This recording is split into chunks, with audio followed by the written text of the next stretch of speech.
So we'll settle on a poll question for the final hour of the program. Is Zack there? Yes, he's there, Todd. Thank you. He's ready to go. Zack Rosenblatt with The Athletic. Zack, you and Diana Rossini are chopping it up a little bit here with the Jets situation. Let me start with the firing of Joe Douglas. Did Joe Douglas have a chance to keep this job?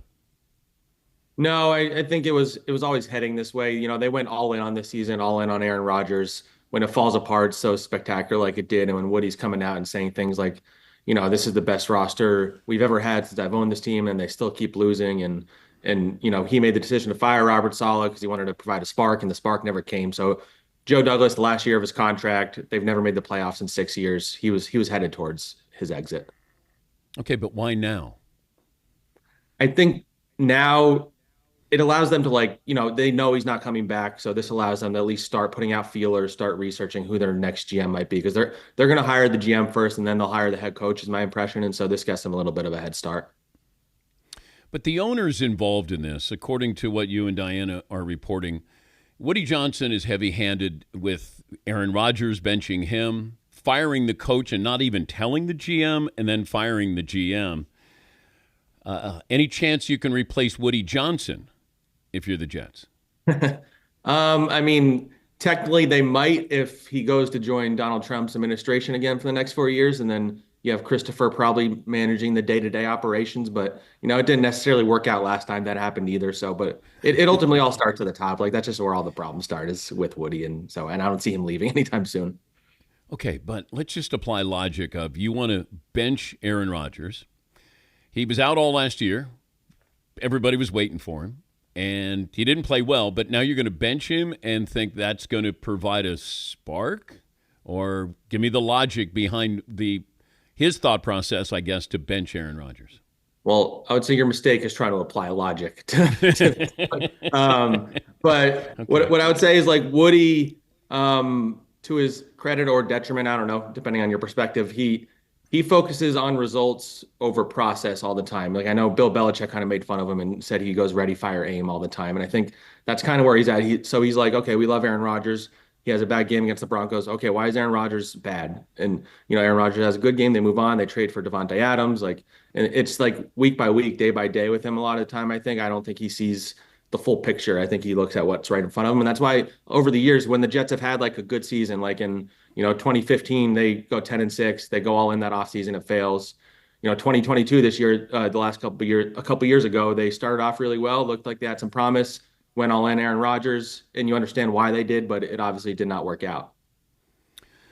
Is this an attractive job, being the head coach of the Jets in the offseason?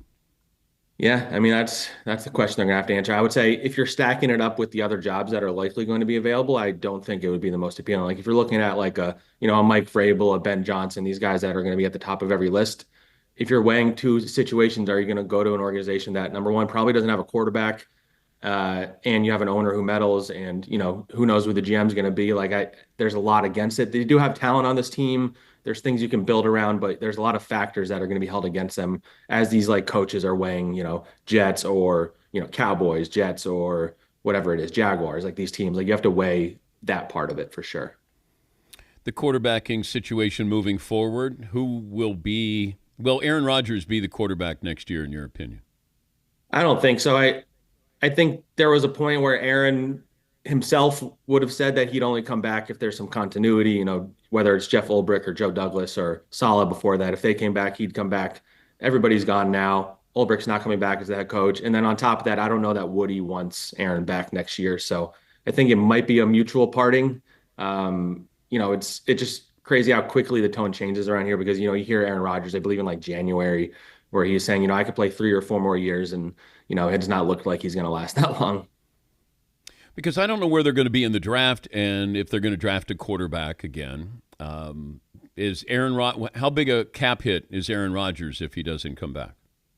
So he doesn't have any guaranteed money left after this year. They would have like a big dead cap hit that they'd have to inherit if they cut him, but that's money already paid to him. So he only has like a $20 million cap hit next year. So ultimately, it's not like a huge deal if they move on from him.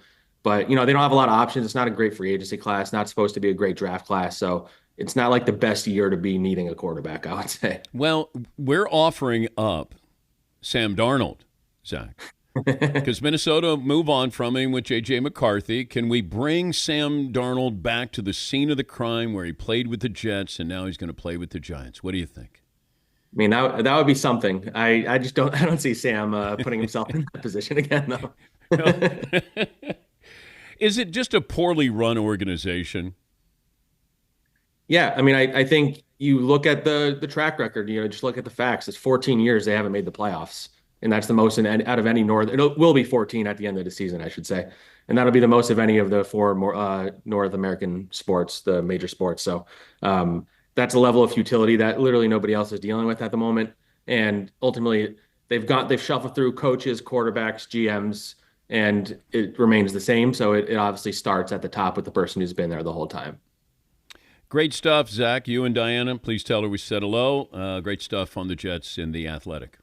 Thanks, Dan. You start to talk to people and you could change things. I always wonder, like if Tom Brady was in the Jets organization, would Tom Brady have been Tom Brady or anywhere near it? Or Joe Montana, John Elway, like all of these great quarterbacks, you put them in that organization. And sometimes you kind of, the organization weighs you down.